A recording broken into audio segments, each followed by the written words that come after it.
अपने जीवन को बढ़ाओ कैसे? यज्ञ के द्वारा। जीवन उत्तम कैसे बनेगा? यज्ञ के द्वारा। अब यज्ञ क्या है? यज्ञ केवल हवन करना नहीं है, ध्यान रखना।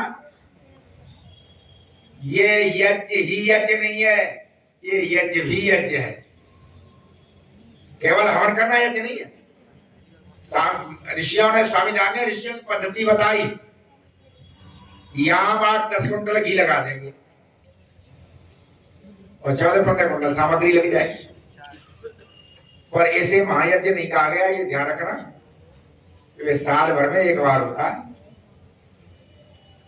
मनु महाराज ने इसको महायज्ञ नहीं कहा, ऋषियों ने इसको महायज्ञ नहीं कहा। बड़ा यज्ञ तो है, लेकिन महायज्ञ कौन सा है? महान यज्ञ वो है जो नित्य प्रति हमारे जीवन व्यक्तित्व का निर्माण करे। उसके लिए ऋषियों ने कह दिया, पंचेतान महायज्ञान यथा शक्तिम न हापहि। ये यज्ञ तो छूट जाए। मनु महाराज का 5 महायज्ञों को यथाशक्ति छोड़े नहीं। 5 महायज्ञों को यथाशक्ति छोड़ो नहीं। यदि छोड़ दोगे तो फिर मानव जीवन मुश्किल से मिलेगा, हाथ धो बैठे। 5 यज्ञों को महायज्ञ कहा है, और ये रोज करने के, ये साल के नहीं है। ये महायज्ञ को नहीं, ये साल में होता, वो हमें रोज करने। कहते पंचेतान महायज्ञान यथाशक्ति न हापयेत। इन 5 यज्ञों को यथाशक्ति, जितना सामर्थ्य हो उसे छोड़ो मत। अब 5 यज्ञ कौन से हैं? पहला तो है ब्रह्म यज्ञ, है ना। और 5 महायज्ञ कहे क्यों गए? क्यों? गृहस्थ के लिए अनिवार्य है। अनिवार्य जानते हैं ना? अनिवार्य आवश्यक किसे कहते हैं? अनिवार्य का मतलब होता है जिसे हटाया ना जा सके। अनिवार्य, निवार्य, निवारण करना क्या? हटा देना। अनिवार्य हटाया ना जा सके। सब चीज हट जाए, ये नहीं हटेंगे। और हम सब करते, यही नहीं करते। सवाल तो ये है ना, सुख शांति घर में, परिवार में, जिंदगी में, देश में चाहते हैं, सब करेंगे, पर इनको नहीं करेंगे। इनको अनिवार्य कहा, और उसे एक तरह से कहा जाए आवश्यक। अनिवार्य और आवश्यक एक ही बात है। अब पहले समझो आवश्यक। आवश्यक होता क्या? संस्कृत का शब्द है वश। वश का मतलब अपने नियंत्रण में। अपने नियंत्रण में हो क्या है? वश। और नियंत्रण ना हो क्या है? वश्य। वो नियंत्रण योग्य हो वश्य। नियंत्रण के योग्य को क्या कहलाएगा? बोलो वश्य। और जो नियंत्रण के योग्य ना हो वो अवश्य। वश में ना है, और अवश्य होने वाला कार्य आवश्यक है। समझ गए ना? अर्थात इन कार्यों को ऐसा बनाओ जिनको हम किसी कीमत पर टालेंगे। ये आवश्यक है सब चीज से, दुकान से, उनसे। सवेरे मैं पहलवान से कहना, पहलवान जी कहे चले क्रोध नहीं सुना। अरे बहुत जरूरी काम थे। काम से खेती पानी लगाओ, है ना। उसके लिए वो जरूरी है, लेकिन जो आवश्यक नहीं तक पानी लगाना जरूरी नहीं, ये जरूरी है। क्या कहा उन्होंने? कहा आवश्यक, जिसे छोड़ा ना जा सके। अच्छा, आपको भूख लगी है, रोटी खाए ना खाए आपके ऊपर है। रोटी खाए या ना खाए ये आपके ऊपर है, लेकिन शौच की आदत हो गई तो आपके ऊपर है। कौन से भी रोक पाएगा? सब काम छोड़ेगा, छोटा काम छोड़े बढ़िया। एक जगह विवाह हो रहा और दूल्हा को लग गए दस्तक, और दूल्हा बैठ गो पटा पे, भावरों पे, और 2 भावर पड़ गई। दूल्हा को दस्तक लगी रहे। अच्छा, आप ब्याह जरूरी है कि दस्तक जरूरी है? दूल्हा बोलो, पंडित जी ब्याह बिगड़ेगो,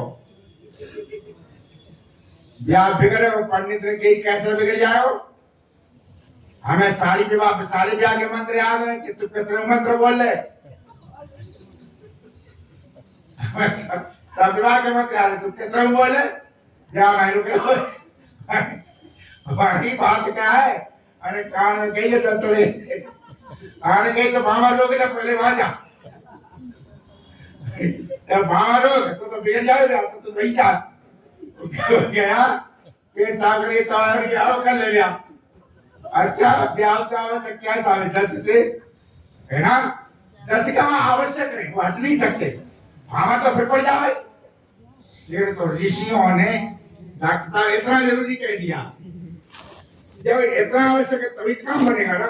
जब तक आप इतना नहीं बनाएंगे तब तक ये कदम भी नहीं बढ़ पाएंगे, साधना क्षेत्र में बढ़ेंगे कैसे? बिल्कुल नहीं बढ़ सकते। तो इन चीजों क्या बनाए हम? आवश्यक। अपने जीवन में सब चीज लगी रहेगी, लेकिन ना, पहले आत्मोद्धार है। ऋषियों ने कह दिया है, उन्होंने कहा आत्मोद्धार, जहां पर आत्मोद्धार का मामला आ जाए तो उन्होंने कहा क्या है? आत्मार्थम पृथ्वी में तेजे। घर मकान छोड़ दे, ध्यान ने छोड़ दियो, ध्यान ने छोड़े तो ऋषि बन गए। तो जहां आत्म कल्याण की बात आ जाएगी वहां सबसे पहले आत्म कल्याण, उसके बाद सारी बात है। और हम इतना आवश्यक बना देंगे इन चीजों पंच महायज्ञों को, तो उससे क्या है?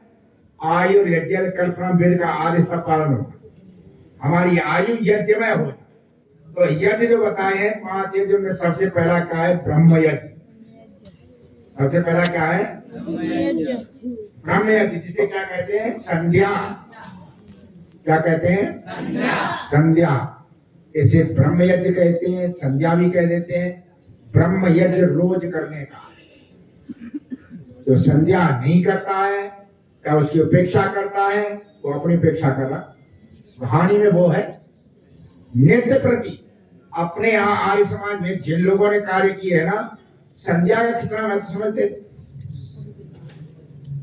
पंडित लेखराम को एक बार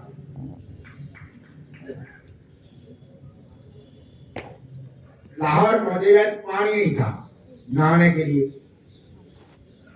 और तो सुविधा हो तो जरा पानी कहाँ होता? पानी था नहीं।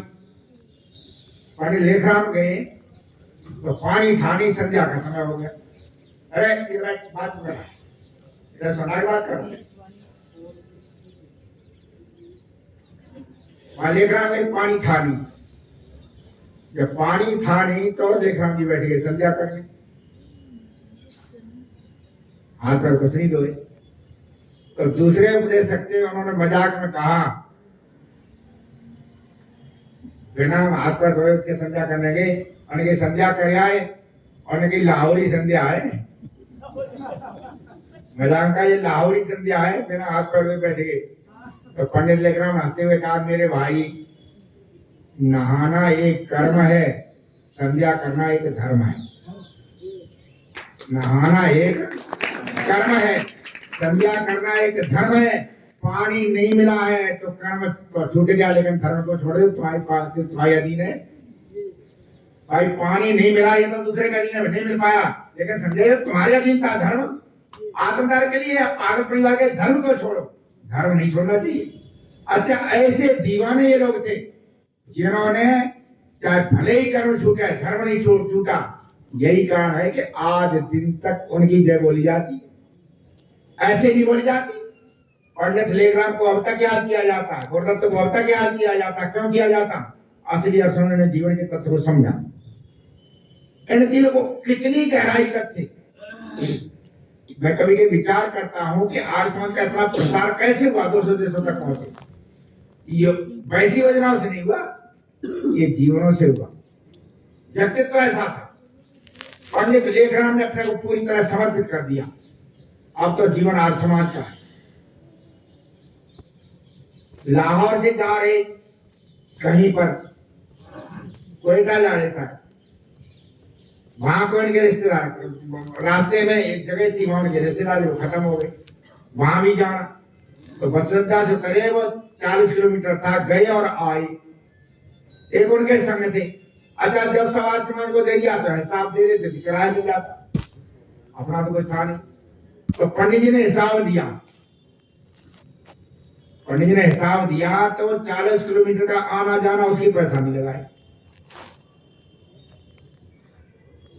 जो उनके साथ थे उन्होंने कहा, समाज के प्रधान थे, कि ये बताओ ये आदमी रात दिन जी रहा है, मर रहा है, सबको सह, लेकिन भाग पैसा नहीं लगाना। तो आर्य समाज के प्रधान आए, उन्होंने कहा पंडित जी अब तुम्हारा सारा जीवन है, मान लो व्यक्तिगत कार्य से कहीं जाते भी हो तो गाय पालता आर्य समाज का पैसा दें। तो पंडित जी ने कहा कि ना मैं ऐसा नहीं करूंगा, वो हमारा व्यक्तिगत कार्य था, व्यक्तिगत कार्य में पैसा नहीं दूंगा आर्य समाज। ये इनके जीवन थे। गुरुकुल वृंदावन नारायण स्वामी ने चलाया। नारायण स्वामी जी मुरादाबाद के कलेक्टर के वो स्टेनो थे।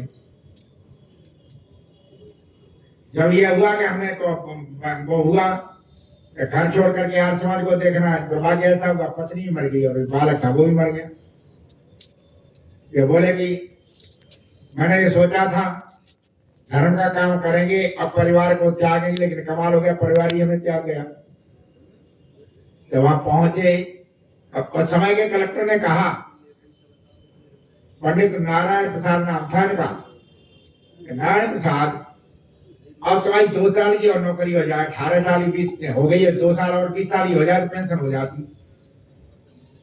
वो जो अंग्रेज कलेक्टर था वो इनसे बड़ी प्रभावित था। तो अंग्रेज कलेक्टर ने कहा कि तुम 2 साल और कर लो, कि नहीं अब तो हम गुरुकुल वृंदावन में सौंपा गया, मैं जाकर उसे संभालूंगा। उन्होंने कहा पंडित जी कहाँ तक हाथ फैलाओगे, कलेक्टर ने कहा है कि पेंशन मिलेगी, तू काम करना, पेंशन में तो 2 वर्ष है। उन्होंने कहा तुम इतने बढ़िया आदमी, मैं तुमसे बहुत प्रभावित हूँ, तुम कुछ मत करो, इस्तीफा मत दो। बोले इस्तीफा मत दो नौकरी, तुम आते रहो यहाँ पर, 2-3 महीने में दस्तखत कर गए हम पारी 2 वर्ष निकाल देंगे, दस्तखत कर गए हम 2 वर्ष निकाल देंगे। तो इन्होंने पंडित नारायण प्रसाद जब उनका नाम था तो उन्होंने क्या कहा, कलेक्टर साहब इतना छल कपट करके फिर कोई धर्म का काम होंगे, इतना छल कपट करके कोई धर्म के काम होंगे। अच्छा आदमी लोग में थोड़ा फिसल जाता, ये लोग में फिसल, ये आर्य समाज बड़े चले आ गए। जब तक जीवन नहीं होगा, जब तक सत्यता और ईमानदारी नहीं होगी, तब तक बढ़ेगा कैसे। और समर्पित हुआ तब देखो कहां पर एक थे और कहां सारदेश का प्रधान बने, सारे देश ने स्वीकार किया। सारे हैदराबाद का सत्याग्रह उन्हीं के नेतृत्व में लड़ा गया।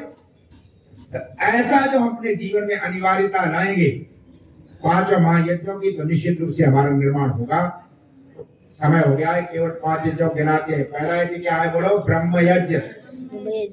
दूसरा क्या है, देव यज्ञ। तीसरा अतिथि। चौथा बलवैश्य देव। और 5वां पितृयज्ञ। ये 5 यज्ञ रोज करने के, ये नित्य प्रति नहीं छोड़ना नहीं है, इनको त्यागना नहीं है। यदि व्यक्तित्व का विकास करना है तो, और नहीं कोई उपाय, कितना ही पढ़ लो, कितना ही स्वाध्याय कर लो, कितना ही पढ़ो, कितना ही स्वाध्याय करो, चाहे 4 वेदों को भाष्य कर जाओ, लेकिन यदि ये पद्धति नहीं अपनाइए तो आगे नहीं बढ़ोगे, शब्द ज्ञानी हो जाओगे और तत्व ज्ञानी नहीं हो सकते। तो ऐसा अपने जीवन में करें, 5 महायज्ञों को रोज अपनाएं।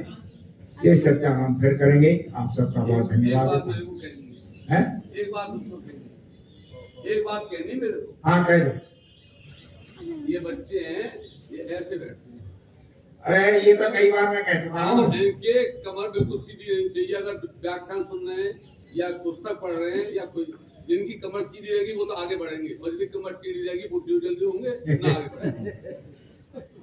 ये तो बीच में मैं टोकता रहता हूँ ना, वैसे 2 काम होते हैं, ज्यादा कमर नीचे